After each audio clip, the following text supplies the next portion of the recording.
This message is just Jesus. No frills, no spills, just Jesus. So much of our discussion and understanding of Jesus comes from his actions on our behalf, on what he did for us. And what he did was big, there's no doubt. Planet changing big, country changing, city changing, my life changing, your life changing big. Theologically, he made a relationship with God possible. His life provided us eternal life with God. His sacrifice opened up the door to the most holy, the most inaccessible place in the universe, the presence of God. When you think greatness, think Jesus. There is no one greater, no other name bigger than his name. Sometimes, though, we confuse true greatness, his greatness, with the world's definition of great. We think we have to do this or be that or have this or don't have that to fit a secular definition of greatness. There was a short piece written a while back by an unknown author titled One Solitary Life that lists all the things Jesus didn't do or didn't have that we would normally associate with a successful and complete life.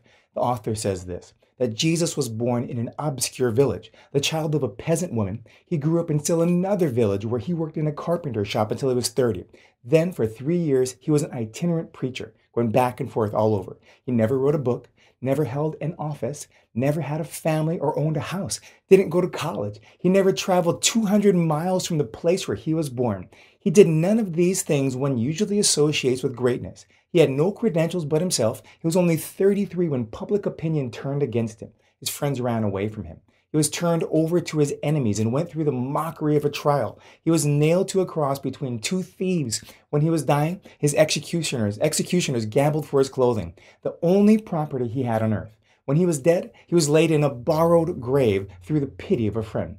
19 centuries, almost 2,000 years have come and gone, and today he is the central figure of the human race, the leader of mankind's progress. All the armies that ever marched, all the navies that ever sailed, all the parliaments that ever sat, all the kings that ever reigned, put together have not affected the life of man on earth as much as that one solitary life. From an unknown author. The life of Jesus isn't validated by worldly standards. His credentials and ours come through a life lived in service to God. The gift of God to us is eternal life through Jesus. Your gift back to God is how you live your life. And your life is no longer your own. You may or may not be called to affect the entire world like Jesus did, but you are called to impact your world in the place with the people that God has put in that world.